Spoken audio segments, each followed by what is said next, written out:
मुझे लगता है ना आपकी डेस्टिनी में होती है, आपकी किस्मत में होती है। मेरी बड़ी सिस्टर ने लव मैरिज की थी और 2001 नहीं 3 की घटना है ये, 3 की, उस जमाने मतलब 20 साल पहले, तो उन चीज़ों को पॉजिटिव नहीं लिया जाता था। तो मेरे दिमाग में ये था कि भाई मैं किसी भी कंडीशन पे अपने पेरेंट्स के अकॉर्डिंग अरेंज मैरिज ही करूंगी। और जो विक्रम वाली बात सर ने बताई ना, तो मेरी इमेज इस तरह की थी कि मैं थोड़ा स्ट्रिक्ट टाइप की लड़की हूँ। और मैं आपको बताऊँ, मैंने 12th क्लास में एक लड़के को पीटा भी था क्योंकि उस बेवकूफ गधा टाइप का लड़का था। और उस लड़के ने मुझे जो है ना 10 दिन की छुट्टियां पड़ती हैं केंद्रीय विद्यालय में, तो उसने उससे 10 दिन के लास्ट डे जब हम स्कूल गए, उसने कार्ड मुझे एक बच्चे के हाथ भिजवाया। तो मुझे ये था कि कौन गधा है ये, अब वो मुझे पता ही ना हो क्लास में कौन लड़का है। छुट्टियां मैंने कैसे काटी, मुझे लगता था बस अब मुझे आज मिल जाता मैं उसको आज पीटूं। जब मैं छुट्टियों के बाद पहले दिन स्कूल गई तो मैंने पहले मेरे साथ जो बैठी रीटा, उससे पूछा ये लड़का कौन है, तो उसने अरुण नाम था शायद उस लड़के का। उसने बताया, अब कहीं सुनेगा तो सोचेगा बबीता मेरे बारे में कहाँ कहाँ बोल रही है। तो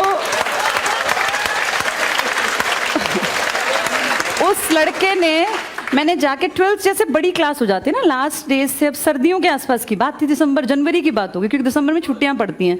फिर मैंने जाके क्लास पूरी भरी हुई थी, मैंने उसके उस पर कार्ड फेंक के उसको अच्छा धुना।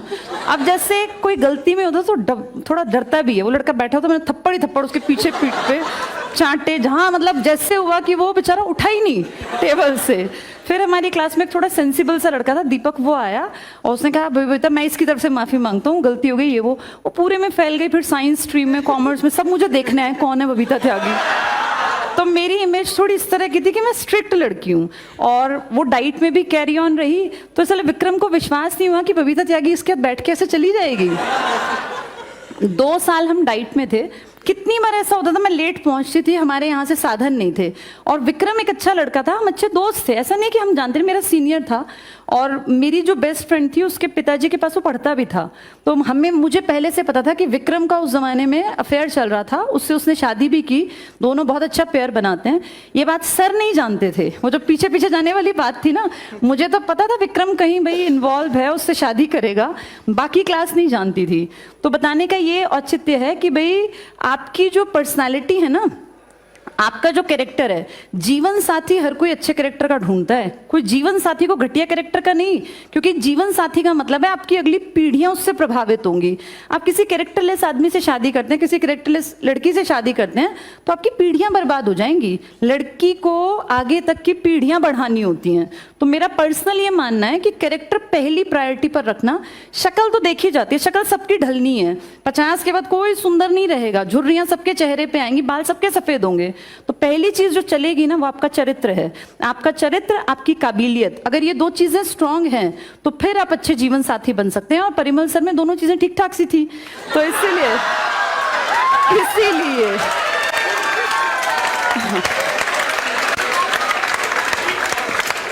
जैसे बहुत बार लोग ना गलत डिसीजन ले लेते हैं आपकी एज में।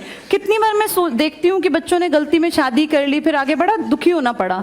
तो ये 2 चीजें पैरामीटर हैं, आपका चरित्र अच्छा होना चाहिए और आपकी काबिलियत जो आपने प्रूव करके दिखाई हो।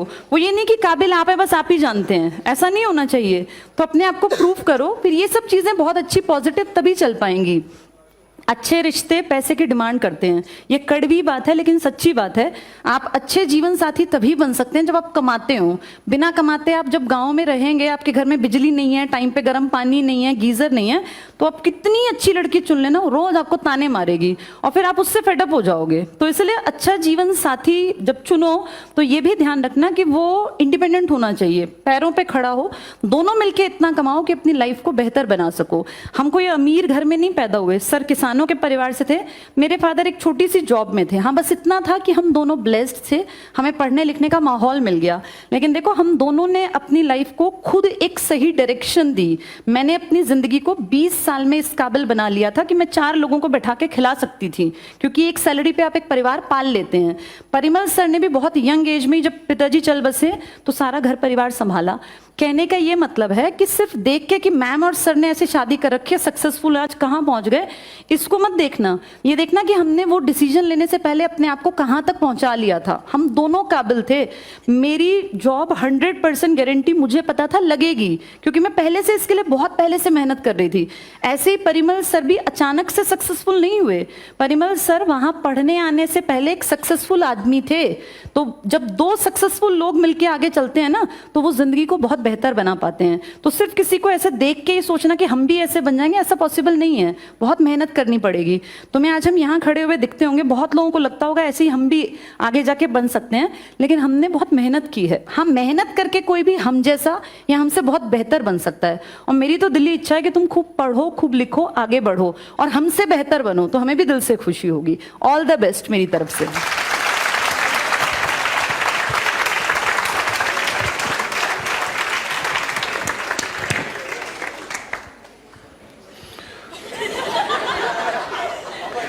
मैं जो उस दिन भी कह रहा था और आज भी कह रहा हूं, ये काबिलियत हर एक आदमी को रखनी चाहिए।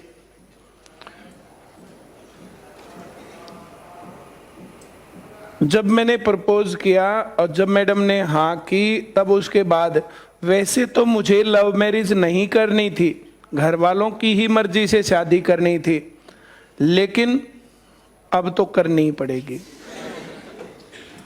मैं जो कह रहा हूं समझ में आ रहा है? और कार्ड देने पर पिटाई करने वाली और ये सब चीजें दिखती तो है ना, या नहीं दिखती बिहेवियर में?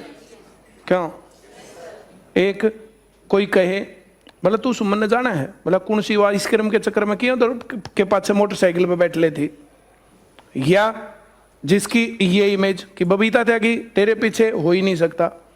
उसके बाद हमारी जो जैसे कोचिंग पूरी हो गई, कोचिंग पूरी होने के बाद हम जर्नली हर रोज मिलते थे। क्या हो गया, एक आधा दिन बीच में मिस होता था, तो जर्नली मिलते थे। तो विक्रम के पास मुझे कोई काम था, विक्रम के पास मैंने फ़ोन किया और उधर ही जो है नजफगढ़ का वो था, तो उधर ही मैडम जो है जटीकरा गाँव की थी। तो फिर मैंने कहा कि मुझे नजफगढ़ आना है और ये काम ऐसे, एक छोटा सा काम था। बोले इस काम के लिए नजफगढ़ आएगा? नहीं, मुझे आना ही है।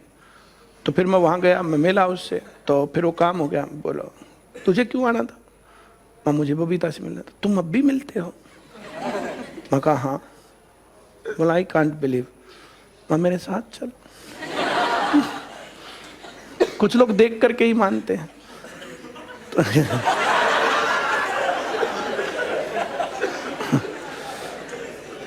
उस दिन मैडम जो है जैसे